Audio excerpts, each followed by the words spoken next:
Okay. You guys ready for this? I'm so ready.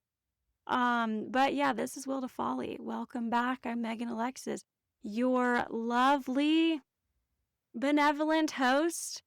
And if you're listening or watching, good job. That means you're still breathing, you're still alive.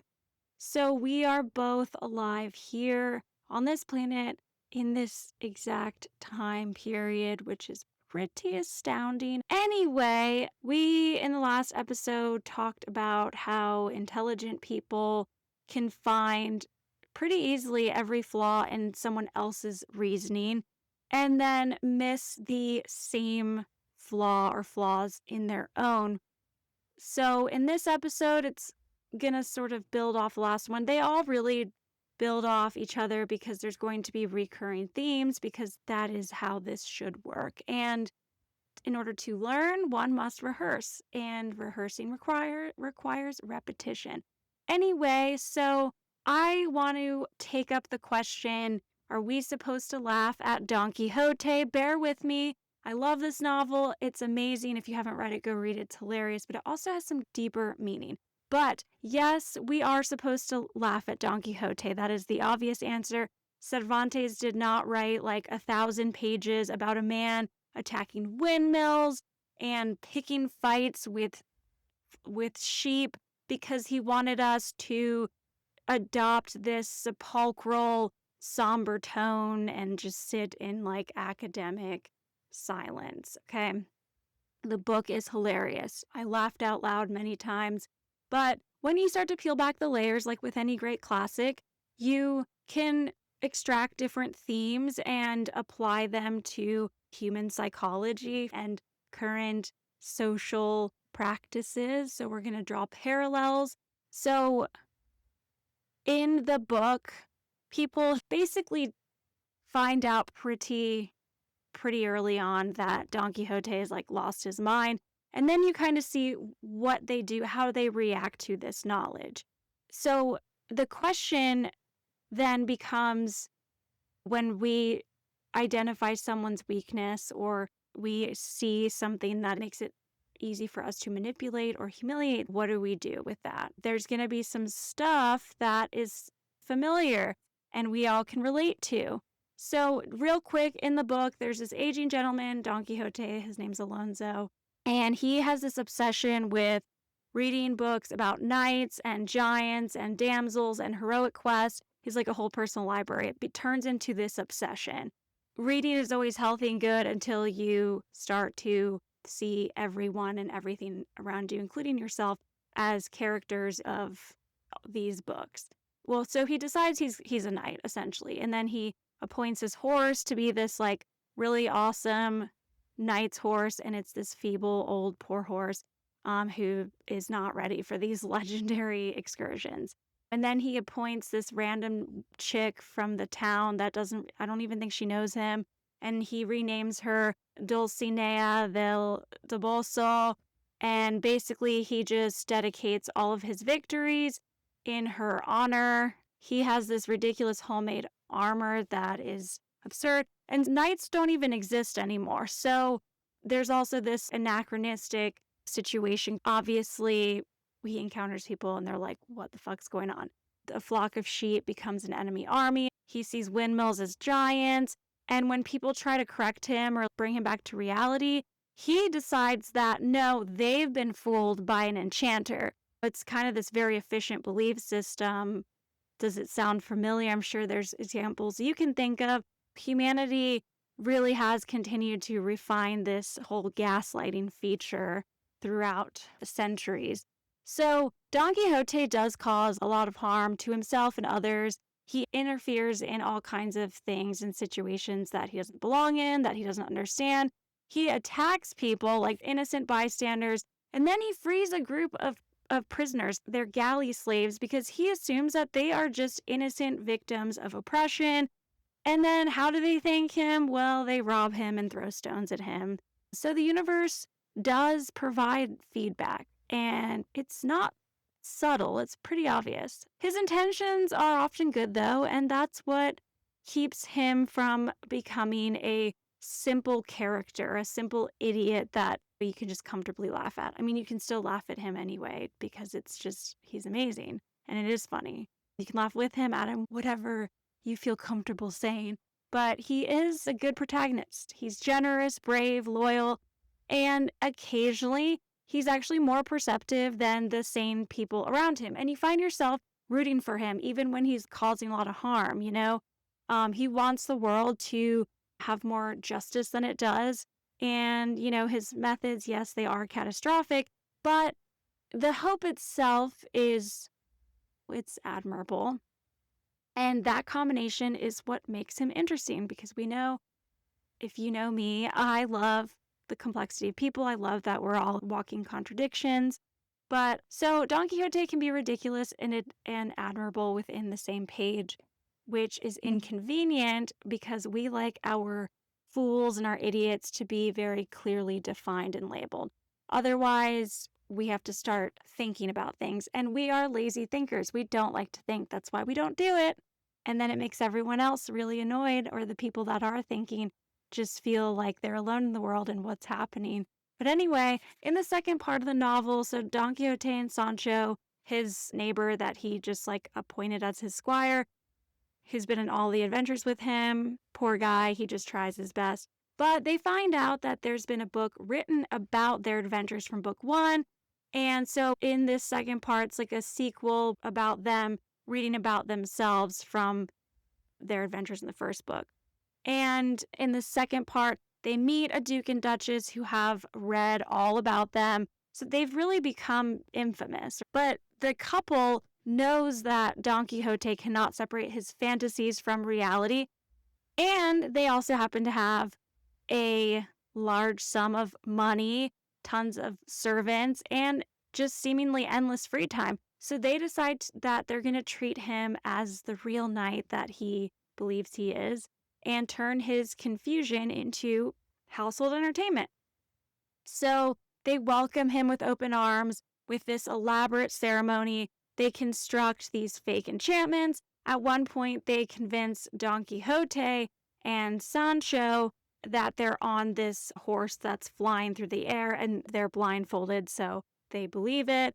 And meanwhile, the servants are like, kudos to them because now they're just the stage crew and they're like blowing wind and waving torches near their faces.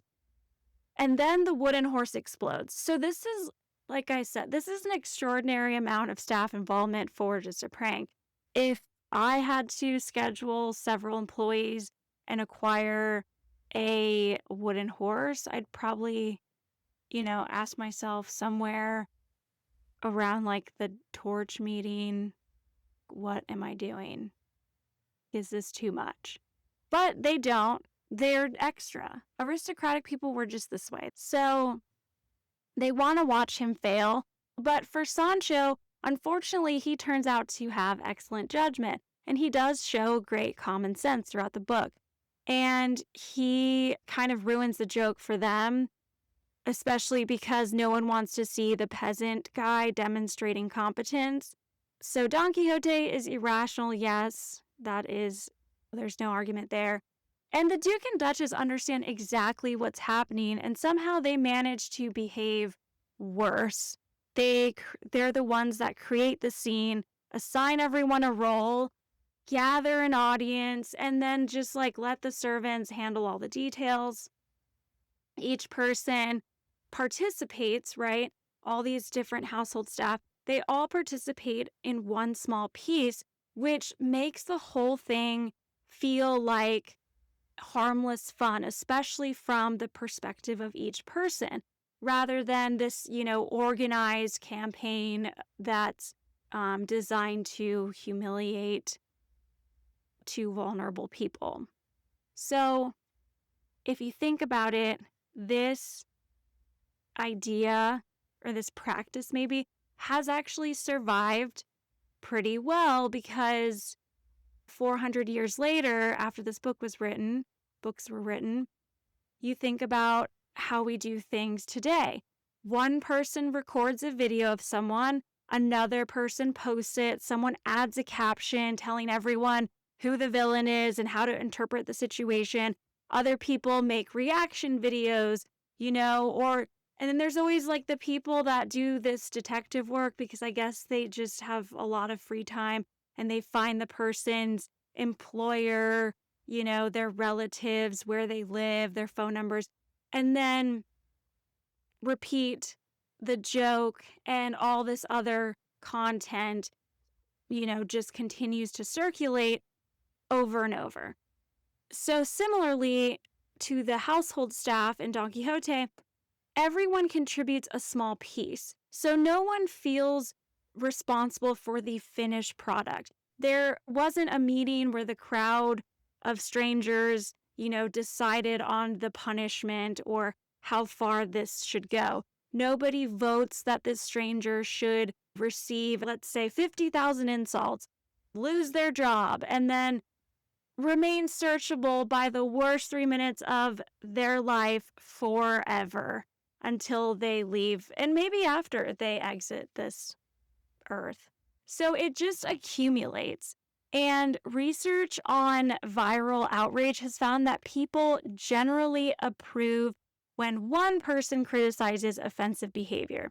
However, once that criticism starts to just pile on, the response really just looks like bullying, right? So people will start to become sympathetic toward the original offender, and that doesn't make the original behavior necessarily acceptable. It just means that punishment has a scale even when nobody is officially like administering it, if that makes sense. So if one person tells you that your joke was cruel, that may be seen as criticism. But if several 100,000 strangers spend a week or however long trying to make you unemployable, start to send you death threats, that is something else entirely. And something else is happening in that situation.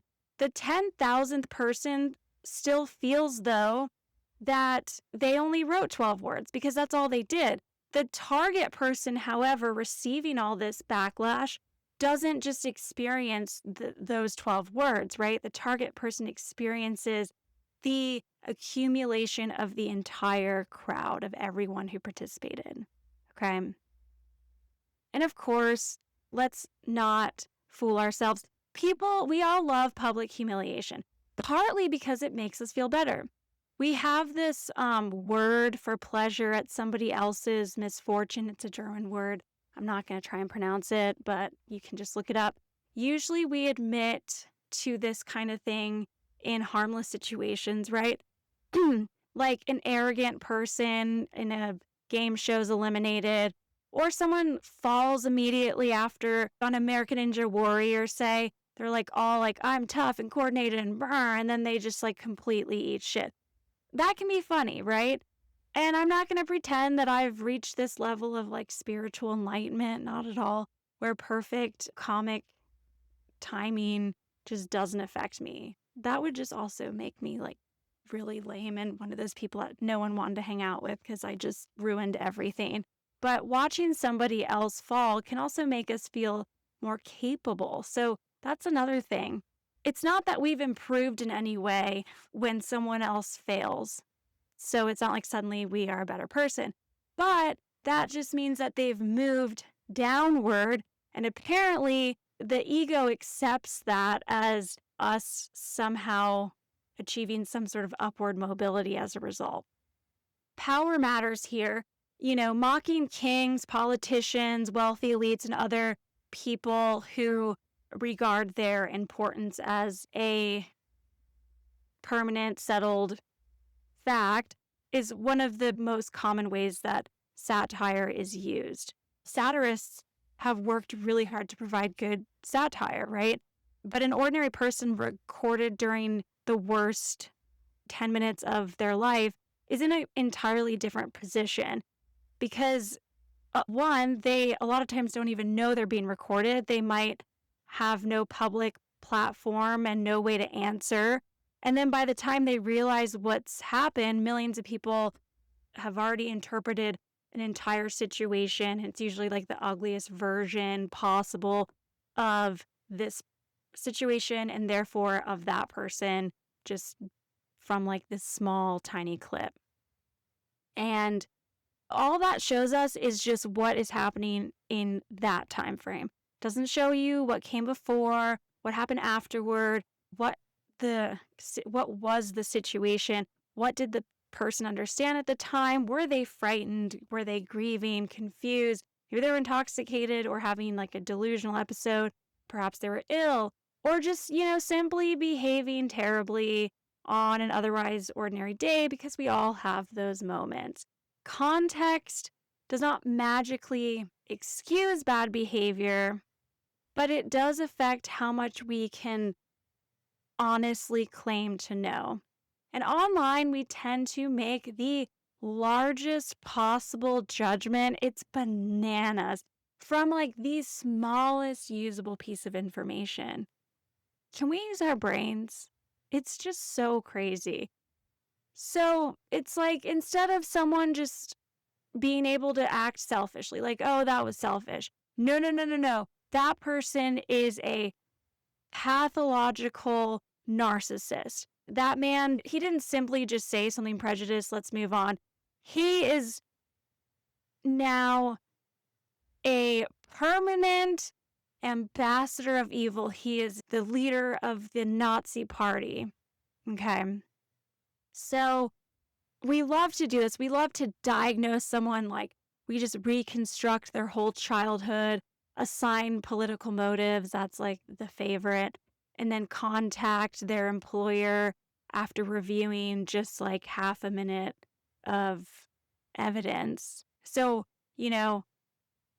I have a doctorate in psychology, and I hesitate to diagnose someone after an 8-hour testing session where I give them a battery of tests. I ask every single question about their background. I might pull, medical documents, talk to family and friends. And in that case, I'm still very cautious and thorough in my assessment. But on the internet, once we label someone with some kind of psychiatric diagnosis, or maybe they're a Karen, a creep, a fanatic, the narcissist, or whatever role is available, the problem is that curiosity feels like it's just unnecessary. It gets in the way. We don't like that. It's boring. So the label can be real, and it does and can describe something real, but it doesn't tell us how much punishment is enough. And this gets especially obvious with politics. When the embarrassing clip features somebody on the opposing side, it proves, ha ha, see, they are stupid, they are corrupt, they're senile. But when someone in the video features an ally, everyone suddenly remembers that videos can be AI, that context is necessary, that editing might have happened. And we start to remember the basic standards for evidence. We love nuance then, but only at these convenient times. Social media also rewards outrage, which doesn't help. Research involving millions of posts found that approval makes people more likely to express outrage again. We also learned the emotional habits of whatever group we belong to, whether it's online, some political group, religious group you identify with at any given moment. But anger, if that's the norm of the group, it begins to feel like normal behavior, right? Because everyone around you is acting the same. And the anger may concern something that is a real injustice. So the problem is the platform doesn't determine when we've reached an appropriate level of punishment, and or whether sharing the clip helps anybody. That would require judgment, and these platforms just want activity. There's no algorithm for that. And if there is, it's politically driven, and it doesn't help anyone because someone will just be canceled or kicked off without any explanation or time frame. It's a terrible system. It's great and terrible, like everything else. Everything has its benefits and trade-offs. But think about, so Don Quixote in the second part with the Duke and the Duchess, they had to plan all that elaborate stuff. They had to have meetings. So it took time, and it was only a pretty small audience that was involved, especially when you compare it to now, when someone can be excessively humiliated and punished within 3 minutes. And you can do it, you can participate in this without even having to get out of bed. And the interesting thing is, we like to call this kind of behavior accountability, but accountability entails the possibility of repair. Public shame doesn't have any sentencing guidelines, and there's nobody that's authorized to say, like, the debt has been paid. Even an apology oftentimes can make things worse, and it just becomes like another episode in this endless drama series. For instance, if the person cries, the tears are fake, they're manipulative.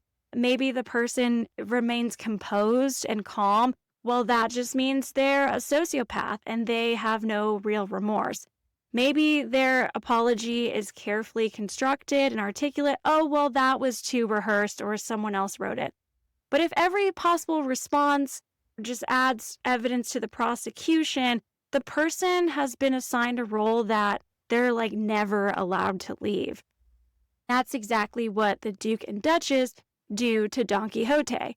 They don't want him to recover his sense of reality because he's entertaining them. They want him to remain this delusional fool. They build an environment that confirms his delusions and then laugh when he, follows suit and believes it. It's funny and sad because he's like so stoked about it, but I guess everyone sort of wins, I don't know.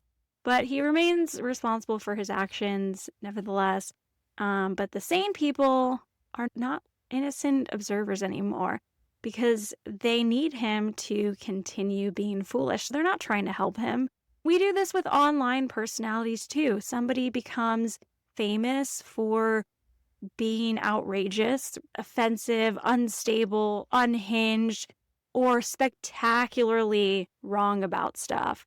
The audience will claim to hate the behavior while simultaneously rewarding every single escalation with more attention. So, the critics repost everything and help keep it profitable, right? And then they act so bewildered when the person becomes an even louder version of that very character everybody came to see, and they become more infamous. But the performer is also still responsible. Everybody's responsible, right? It's a reciprocal process. The performer's responsible, but the audience also helps to keep the show going. Most people caught in this viral humiliation, they're not performers, though. They're just ordinary people who happen to lose control near a phone, and that's basically everywhere you go where a person is present. So partly why I don't like going anywhere, but I've always been that way. But now, especially because everyone's just recording everything. We all have our moments we're not proud of. And so, and it sucks that everything's recorded. So, something's going on, having a bad day, there's context. So you might act rude, irrational, and, in a way that's really hard to defend, especially from a short video. But just remember, there's still a person in the video who didn't agree to being recorded or to become in activity for millions of people to engage in because they're avoiding their own lives. Because let's be real, that's what that is. There are legitimate reasons to record misconduct. Video can document abuse, protect a victim, establish, what a police officer or a public official did in a situation. And we've seen how that can be very helpful. So recording can be evidence. Recording, posting, adding a humiliating caption, and then inviting strangers from all over the world, everybody, to identify the person, are separate decisions, right? And we tend to kind of slide through all these because the camera was already there, as though the existence of footage just, it's like it settles every moral question, which is very convenient for us, the viewers.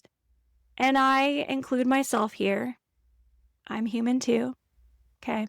I've watched videos I would never have wanted recorded if I were the person in them. And I've definitely had moments where I've actually thought to myself, wow, if someone's recording this, this is absolutely going to go viral because I'm acting insane. It's not often, but I have my moments, okay? I'm not above it, okay? I'm on the same internet. I'm in the same human form with the same human weaknesses and behavioral tendencies. A lot of times with these videos, there's usually genuinely something funny, especially when the timing's perfect. It's almost too good. It's like now we just doubt if that's even a real video. It has to be AI, right? How did they get this on camera? Somebody in the background reacts exactly as we would. And then the laughter always arrives before any kind of ethical analysis. Ethical analysis is not known for its speed. Nobody needs to conduct a formal inquiry into the human condition before laughing at a ridiculous moment, okay? That would be unbearable. Please don't be that person. I feel like there are those people, though. We can laugh without, helping turn one bad moment, though, into somebody else's permanent public identity. You can have small pieces, right? We don't have to just say, yes, this, no, that, good, this, bad, that, okay? We can also notice when the joke has probably received enough assistance, and that's part of the difference between Sancho and the Duke and the Duchess. Sancho laughs at Don Quixote. He lies to him at times. He argues with him. He sometimes takes advantage of him. Because to be fair, Don Quixote, a lot of times does deserve it, and he's, But so neither of them are perfect. Sancho is not the perfect friend, but he also stands beside him. He almost dies trying to keep this guy alive. He follows his orders. He suffers tremendous consequences as a result of Don Quixote's insanely terrible decision-making. And he genuinely loves him. Their friendship is so recognizably human, which means that nobody behaves well for more than several consecutive pages. They have normal relationships that we have with people that we love. They see all sides of us, and ones that we're proud of and ones that we'd rather forget. The Duke and Duchess, though, similar to Sancho, they know Don Quixote, but they know about him. They don't know him and they don't appreciate him. They've just read about him. They have no real relationship with him and no obligation after the entertainment ends to him whatsoever. So to them, he's disposable. And that feels familiar too, right? Because we can know somebody's marriage, know their diagnosis, sometimes overly personal details about everything they do and say in their lives, old photographs, as well as the worst public statement that they've ever made. And we can know all this about a person without the person knowing who we are or that we know. They can't leave our knowledge of them. Think about how crazy that is when you sit with it. So once someone's been assigned the role of villain or fool, ordinary decency toward them starts to look suspicious. Ask whether the punishment has become excessive, and somebody will say, why are you defending her? Have you ever noticed that? And then you have to argue, no one defended what she did. I don't always pass this test, but I feel like I'm pretty good at discerning nuance and not just jumping to these wild conclusions like people do online, especially. I think when someone's humiliation is satisfying to me, it's because I see them as someone who's dishonest and phony. I hate that. Inauthentic people bother me, especially when they are just cruel and cantankerous. And so many people do deserve criticism. I think it's important to think about, what are we hoping this criticism accomplishes? Are we trying to correct false information? When is accurate information sufficient? If I'm protecting somebody, the response should stay centered on the person at risk. And if no apology, correction, consequence, or passage of time, if none of that's satisfying enough, I may not be pursuing accountability anymore. Okay. I just might be, shamelessly enjoying watching an enemy fall. And look, that doesn't mean every person deserves forgiveness or that dangerous behavior should be ignored. Obviously, some lies do keep causing harm and do have to be answered to, or at least pointed out. So judgment is necessary. I don't trust it as much once we stop caring whether it has any limits at all. It's just the truth. Near the end of Don Quixote, I want to say this, the comedy, the tone changes. And this is where, as all classic books, they just have usually a tragic, somber ending. This one wasn't that bad. It was sweet. Don Quixote's defeated. He returns home. He gets really ill. And then he regains his sanity. And he gives up this identity that had organized his entire life throughout the book. The recovery, though, to the reader, it doesn't really feel triumphant. Sancho begs him not to die, and he tries to push him toward one more adventure. By then, the practical Sancho has become very much attached to the world that Don Quixote created. The fantasy caused real suffering, and at the same time, it gave their friendship a direction, and it made ordinary life feel legendary, feel much larger. They went through so much together. Don Quixote he dies sane, basically finally describing the same reality that everyone else sees and experiences. So he's sane, and the book is ending. And so Cervantes, lets us just laugh at him for all these pages. And then he really makes us grieve him. These authors, man. The same qualities that made Don Quixote impossible and outrageous also made him brave and admirable. His imagination distorted the world, but his belief that life should contain, all these good morals and, things like courage, loyalty, and justice, it wasn't itself ridiculous. So you couldn't help but love him. And I don't think the lesson is that beautiful delusions should be preserved and we should reenact them and enable them and reinforce them, because Don Quixote does cause a lot of harm. He endangers Sancho, his squire, his loyal servant. So reality matters, obviously, and good intentions don't excuse reckless conduct. There's no humane argument for letting a confused person charge toward the next windmill because everybody just enjoys the content.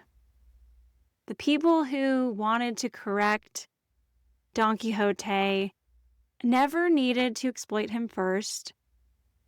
They could have just left him alone, walked away. Some didn't have that option, though, so some were innocent victims. But sometimes I think we need an obvious fool nearby because it reassures us. Don Quixote wears armor in the wrong century and announces his fantasies openly and shamelessly to everybody. His confusion is easy to see. Ours is usually a belief that our friends, our profession, political group, or preferred corner of the internet already agrees with, so it just looks normal, right? That's why you see people who grew up in dysfunctional homes, they don't realize the dysfunction until they are outside of the home because the family dynamic was reinforced and repeated, and that was the only normal that person was exposed to until they left the house or that setting. So in Don Quixote, the Duke and Duchess understand the facts better than Don Quixote, but they end up behaving worse. So yes, 100% yes, we are absolutely supposed to laugh at Don Quixote. If you don't, you didn't read the right book. We are allowed to laugh at human folly. We have almost like no material left otherwise. And if you can't laugh, then life is not worth living. I 100% believe that. We have to have that, or else we'd all just off ourselves. So the question is whether the laughter, though, leaves room for the person, whether like our contribution is actually doing anything useful, because online it's usually just slop. It's usually not. And also whether we would recognize that same treatment as cruelty if someone we loved were the one standing in the middle of it. So maybe the ugliest but most useful question would be, am I trying to help, or am I simply enjoying this person's pain and calling this feeling justice because that just sounds better? It's a good question to leave you guys with. Don Quixote is not always the only fool in the scene, and that's what Cervantes does so well in this book. Sometimes he's just simply the only one who does not know that there's an audience. And I'm going to leave you all with that. I'm Megan Alexis, and this has been Will to Folly. Go read Don Quixote. It's an amazing novel. And just remember that if like 50,000 people have already informed a stranger that he or she is terrible, do you really want to be and do you need to be the 50,000th and first contribution? And is it likely to save civilization? Or is it a waste of your fucking time and keeping you further from your own personal goals? So you're going to die in the end. Just remember, so pull yourself together. And that's all. Hope you guys have a great day. I'm Megan Alexis. I already said that. Okay. Bye.